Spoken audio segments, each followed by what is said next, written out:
City of Watertown has a council meeting tonight. The mayor is here with us, and tonight being Monday, the 15th of September, 7 o'clock start. Good to see you. Good to see you. Pretty light agenda, but a couple of important things on here. One of them going back to the back and forth when it comes to collecting garbage, right? Mm-hmm. So an ordinance on the agenda tonight to amend code. What will this do?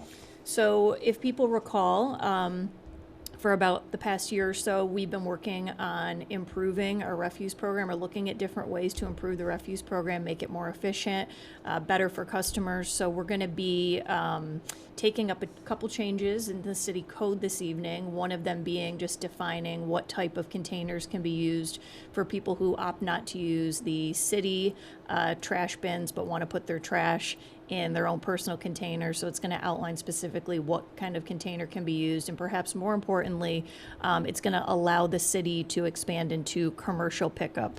It's something that we had not been doing, so this is going to be hopefully another revenue generator for the city. If that bag, the bag has to be tagged with a sticker if you're putting it in a different bin, your personal bin, in yes. your personal bin. So that's the way that would work. But this will allow, I guess what it was is the folks within the garbage pickup didn't know maybe perhaps what bin they were supposed to pick up, or if there's just confusion. Yeah, there was a lot of confusion around it, what bin they were supposed to pick up, and then there were other issues having to do with, some people were putting a not tagged bag in a receptacle and then a tagged bag on top, and the whole thing was getting dumped. So this is going to hopefully address some of those issues. And on the commercial side, again, maybe a new source of revenue for the city. You've been tossing around the idea, you're moving in the direction now of doing this. What do you think and do you know if there's any interest thus far? Do you think you'll actually get some commercial customers? I believe we have had some interest from commercial customers. Hopefully that will expand now that we're making it official. It's going to be up to DPW whether or not they take on the commercial customers, because we have to be careful not, getting huge businesses, huge commercial customers. That would be too much of a lift for the DPW and our trash crews. But, we're looking for those small to mid-sized customers that are looking for a trash service, looking to serve them and hopefully expand our customer base. Last time we talked about this, you mentioned the school could be a customer. Any talks with the school district on that? I don't believe so. And going back to that, I don't know if that would fall under the category of too large of a customer. I tend to think it might, but certainly something we could look at. The other item here that you'll have a report tonight talking about, now that the City of Watertown is going to move in the direction allowing cannabis dispensaries to set up shop in the city. You have to learn a little bit more, and moving forward with that gives council a chance to make a list, if they want to, of additional rules on top of what New York State does for restrictions. Provide some other guidance and rules for these shops to exist in the city. So you still have some of your own local policing that you can do if you want to, right? What are the rules right now that New York State implements? Do you know those off the top of your head? So right now, I think a couple of the big restrictions that New York State has is the distance that these establishments have to be away from a school and places of worship. Those are the two that are top of mind right now for me. Those are the rules from New York State. But as you said, we have the opportunity, if we desire, to implement what are called supplemental regulations. So our zoning rewrite that was, a couple years ago now, when that was almost a couple years ago now, that was adopted. The zoning rewrite took into account the possibility that we might have dispensaries in the future. So it lined out the areas where these establishments could locate. So that's already in the zoning. Now we have the opportunity, as I said, to take a look at if we want to have any supplemental regulations. So those could be things like how we address signage, hours of operation. I believe whether or not there are security requirements could be another thing that we could look at. So I believe the planning department's going to come up with some proposals. The city council's going to weigh in, see how they want to handle this, and if we want, move forward with some of those supplemental regulations. I think it'll probably be good to look at what other communities in the North Country have done as far as those supplemental regulations go. Could give us a bit of an idea of the direction we want to go in. So it's a work in progress. Any of them on the top of your mind? Do you have any suggestions that you'd like to see as supplemental regulations? I mean, I would think the signage is an important aspect of it. You want something that's not too big, professional looking, nice looking, if these are going to be right in the middle of the community, in those areas that are outlined in the zoning. The other one for me, and although I don't know if we are able to address this through supplemental regulations, might be the security aspect of it. I know that the establishment in the town of Pamelia has security when they're open. So that might be something that if we're able to, we may want to require, just to kind of alleviate any kind of burden that there might be on our police department. That might be something. Security to being a look physical into. person Yes. in the store, Correct. not a system, but a person. Correct. Is what you're looking for there. And again, I don't know if we're able to do that, but it's something that I'd like us to look into. With signage, I mean, some could think that, what's on the smoke shops in the city is a little bit much. Yeah, it is, Okay. frankly. Yeah, so that's what you're looking to do there, is not have it be something flashy. Correct. Having it be a little bit more Subdued, okay. not attracting children, that kind of thing. What about you've had folks from Pivot, right? Anita has come in to Anita Siegfried Brown has come into council meetings and urged council not to go in this direction, not to let dispensaries open up in the city. And I think some of her worries in the past with some of the smoke shops as well is that they are too close to her establishment, right, who she works for, being Thrive, Pivot, it's Pivot, and groups that help people kick the addiction.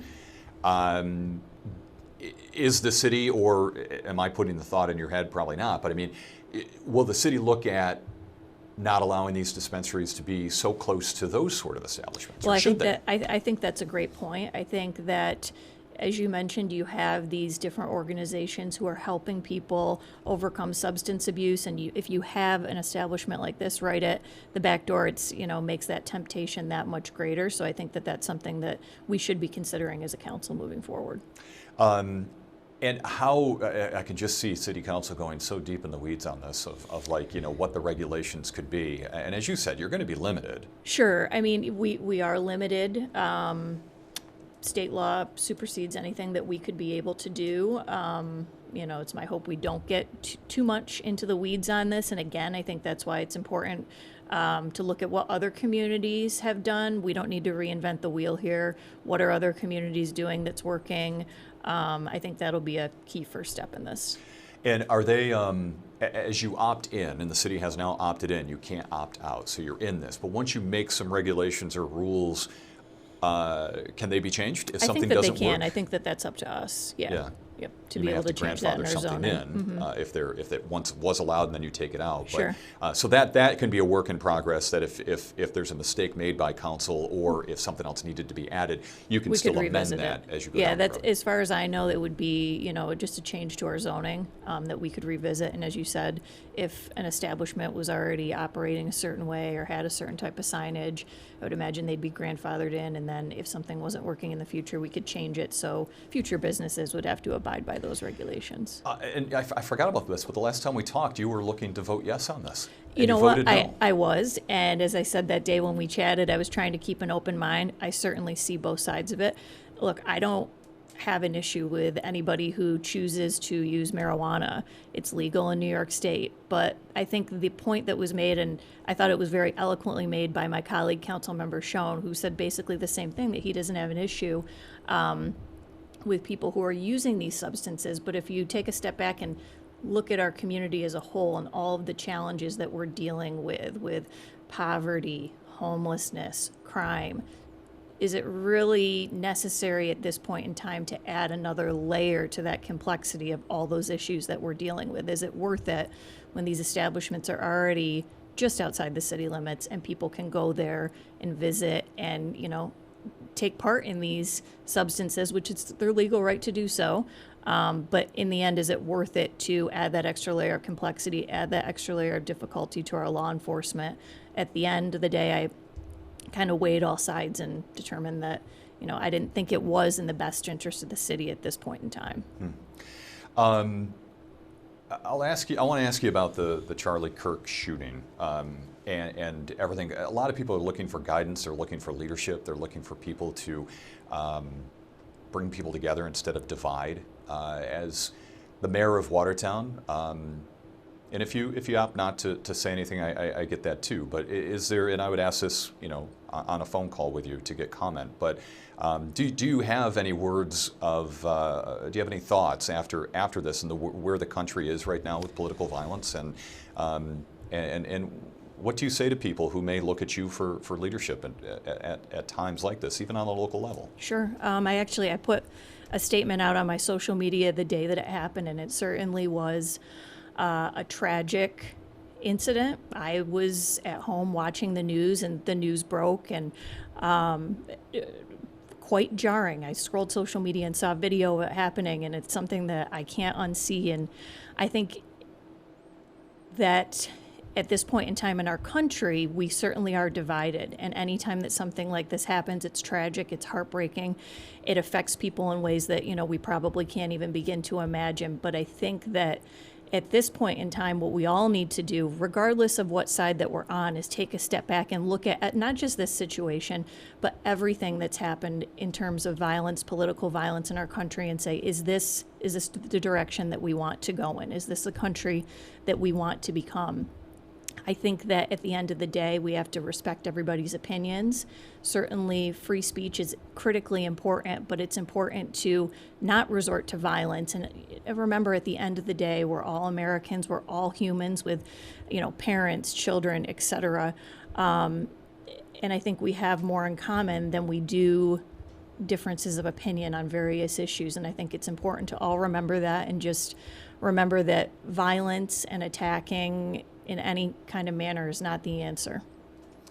So many people will be quick and just go right to social media and just say what they want to say, and it can fire up people.